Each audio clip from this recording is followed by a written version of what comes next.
Saya mulai dulu Pak, di situasi masa pandemi Pak. Ya, Karena orang ingin tahu, 2 tahun kita sudah pandemi Pak. ya. Sekarang memang sudah terkendali. Pak Terawan dulu kalau misalnya yang diingat orang adalah ketika Pak Terawan susah masker, Pak Terawan mengatakan, ya salah kamu sendiri, kenapa kamu pakai masker? Ya, itu harus saya lakukan. Harga masker menuju 2 juta rupiah satu box. Kalau itu terjadi dan menjadi rebutan masyarakat, dokter-dokter tenaga medis tidak akan dapat masker. Padahal masker itulah masker medis. Maka kemudian muncul masker kain. Ya. Disitulah perlahan-lahan barulah kita harus memberi penjelasan dan edukasi kepada masyarakat. Pentingnya memakai masker. Waktu itu Harus- Pak, maaf Pak, waktu itu tidakkah Bapak merasa bahwa ada kekeliruan dalam penjelasan yang seharusnya lebih akurat? Karena kan memang pada waktu itu harus masker Pak, bahwa masker susah dicari itu soal lainnya Ya, gitu Pak. ada risiko yang lebih besar dan juga harus ingat apa yang saya omongkan itu sesuai dengan WHO katakan. Maka di sebelah saya adalah perwakilan WHO di Indonesia. Dan perwakilan WHO di Indonesia yang menyatakan itu. Kan membenarkan, kan di layar, tidak bisa dipotong itu.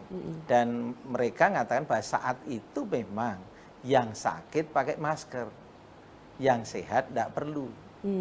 Dan kalau pertanyaan adalah masker mahal, ya memang akan menuju mahal sekali saat itu. Karena itulah saya berpikir, ya pemerintah lah ya saat itu yang mengupayakan untuk masker bisa diedarkan di seluruh masyarakat. Dan itu kan dilakukan.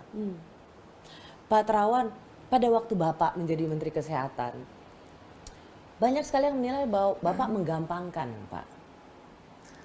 Ya, kunci dalam menghadapi pandemi ini kan immunity. Kalau immunity itu terganggu, yang paling mendasar adalah dari pikiran yang ketakutan, pikiran yang sangat cemas. Harus dilakukan edukasi. Yang benar itu melakukan edukasi. Sehingga dalam menghadapi pandemi itu tahu cara menghadapinya. Seperti bagaimana apa yang dikemukakan Bapak Presiden waktu itu, menjaga jarak, memakai masker, dan juga mencuci tangan. Itu adalah hal-hal edukasi dan itu pun kan bertahap.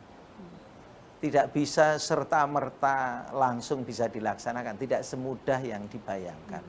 Ini adalah istilahnya mengubah mainstream orang, mengubah mindsetnya dan juga mengubah budaya. Itu harus dilakukan dengan bertahap, berlanjut dan berkesinambungan.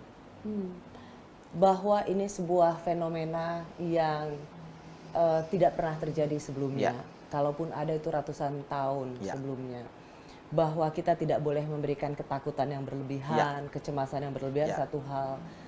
Tetapi bahwa masyarakat juga harus disiapkan dan Ya. tidak menggampangkan itu adalah hal berikutnya. Ya.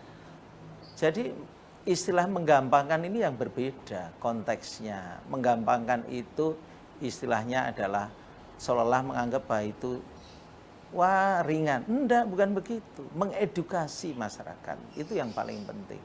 Jadi istilah menggampangkan itu adalah hal yang memang isu dicetuskan saat itu. Dan apakah saya menggampangkan? Enggak, maka saya mengeluarkan PSBB, mengeluarkan aturan-aturan yang berkelanjutan sudah itu. Itu memang hal yang harus dilalui, ya supaya apa? Tidak terjadi kegaduhan yang luar biasa. Kegaduhan itu akan mempengaruhi segala hal, baik kesehatan, baik ekonomi, baik macam-macam, dan itu tidak baik untuk rakyat.